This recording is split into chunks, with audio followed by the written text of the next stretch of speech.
O Rancho Alegre. Bem do ladinho do céu, há um lugar chamado Rancho Alegre. Esta é uma das colônias espirituais para onde vão os animais quando desencarnam. Lá existem riachos e colinas para que todos os nossos amigos possam correr e brincar juntos.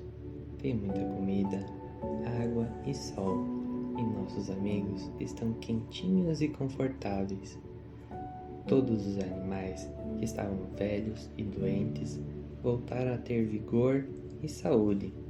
Aqueles que estavam machucados ou aleijados estão inteiros e fortes novamente, exatamente como nas nossas lembranças dos tempos que já se foram.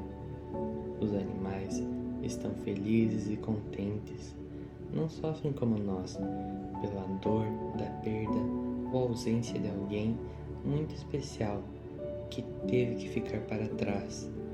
Todos correm e brincam juntos, mas chega o dia quando um subitamente para e olha para longe.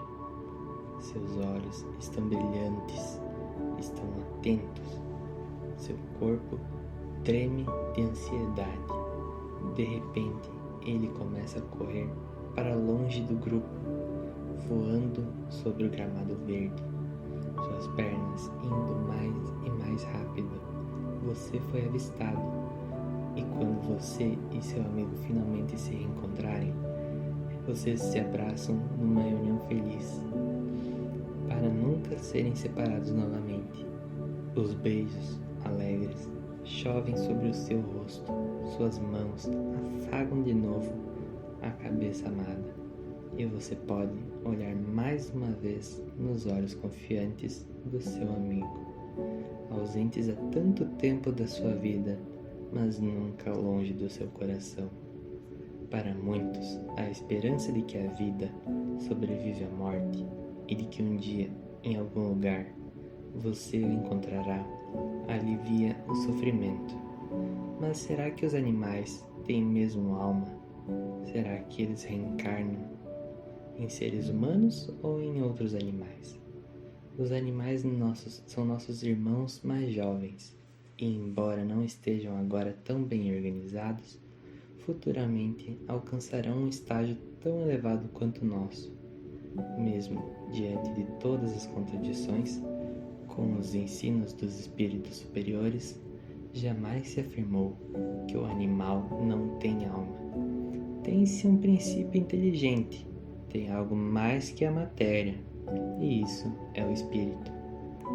O espírito dos animais são reaproveitados geralmente na espécie que já estão inseridos, pois a natureza não dá saltos. Só depois de muitas encarnações numa mesma espécie, o espírito que o anima, o animal, muda para uma outra espécie. São focos de inteligência já individualizados, embora se mantenham cativos de um espírito-grupo, caracterizado pela própria espécie no mundo espiritual. Os instintos fazem parte da individualidade, portanto os animais são individualidades também. Em cada espécie, ele assimila determinadas características do futuro ser pensante. Necessário entender, porém, que o espírito não precisa passar por todas as espécies existentes para chegar à condição de ser humano. A alma animal, que já passou pelo reino mineral, onde a individualidade não existe, evoluiu através do reino vegetal e um dia iniciará a longa caminhada da espécie humana em direção à angelitude. Homens, animais, elementais, devas, extraterrestres e todos os seres encarnados e desencarnados estão viajando em um mesmo destino chamado de evolução. Os elementais, citados por Kardec, quando se refere à ação dos espíritos sobre a natureza, como os ventos e os temporais, são entidades que estão passando gradativamente do reino animal para a espécie humana. A alma animal já possui, em maior ou menor quantidade, uma relativa liberdade e mantém a individualidade depois do desencarne. Ainda sem livre-arbítrio, contudo, ela não dispõe da faculdade de escolha desta ou daquela espécie para renascer. Seu espírito progride reencarnando em corpos cada vez mais capazes de lhe favorecerem condições para as primícias do raciocínio, acima do instinto. Como não possuem consciência de si mesmos, não estão sujeitos ao processo expiatório. A situação de abandono em que vivem alguns animais domésticos é reflexo da inferioridade moral da espécie humana. Se observarmos os animais na natureza, longe dos lugares onde vivem os humanos, veremos que todos são tratados por Deus da mesma forma. Cada um deles vive a experiência orgânica de que necessita naquele estágio, tendo em vista caminharem para um grau mais elevado na hierarquia do espírito. Eles não têm karma, pois não têm livre-arbítrio. Os animais não são responsáveis pelos seus atos. Alguns são mais inteligentes pelos cuidados recebidos pelos homens, ou talvez porque progridem um pouco mais do que os seus irmãos da mesma espécie. Quando ficam doentes, não sofrem no sentido em que normalmente se entende o sofrimento. No homem, o sofrimento funciona como um depurador de suas imperfeições, estimulando seu desenvolvimento moral. O animal não tem vida moral, e por isso suas dores são apenas físicas. Claro, todas essas impressões positivas e negativas fazem parte das experiências que se acumulam para edificar o futuro ser pensante. Certamente não está afirmando que o animal, a espécie física de hoje, será o homem de amanhã. Não.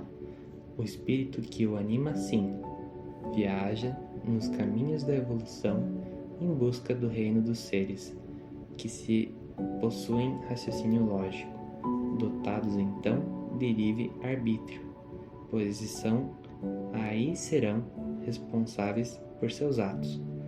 Muito mais do que supomos, os animais são assistidos em seu desencarne por espíritos zoófilos, que os recebem no plano espiritual e cuidam deles. Alguns espíritos cuidam de grupos de animais e, à medida que eles vão evoluindo, o atendimento vai tendendo à individualização. Quanto ao reencarne dos animais, pergunta se os animais estabelecem laços duradouros entre si. Sim, existe uma atração entre os animais, tanto naqueles que formaram grupos como naqueles que reencarnaram domesticados. Procura-se colocar juntos espíritos que já conviveram, o que facilita o aparecimento e a elaboração dos sentimentos. Contudo, lá estão eles bem vivos e, portanto, corpos espirituais compatíveis com sua linha evolutiva, possuem corpos espirituais bem definidos e sobrevivem mesmo. Não formarão corpo espiritual algum lá. Já o tinham aqui junto de nós, e muitas vezes sentem saudades de seus donos e surgem no ambiente onde viveram antes. Os animais têm a sua linguagem, os seus afetos, a sua inteligência rudimentar, com atributos inumeráveis. São eles os irmãos mais próximos do homem, merecendo, por isso, a sua proteção e amparo, pois todo ser criado por Deus, simples e ignorante, é compelido a lutar pela conquista da razão, para em seguida burilar. Dor física no animal é passaporte para mais amplos recursos dos domínios da evolução. Dor física no homem, acrescida de dor moral, é fixação de responsabilidade em trânsito para a vida maior.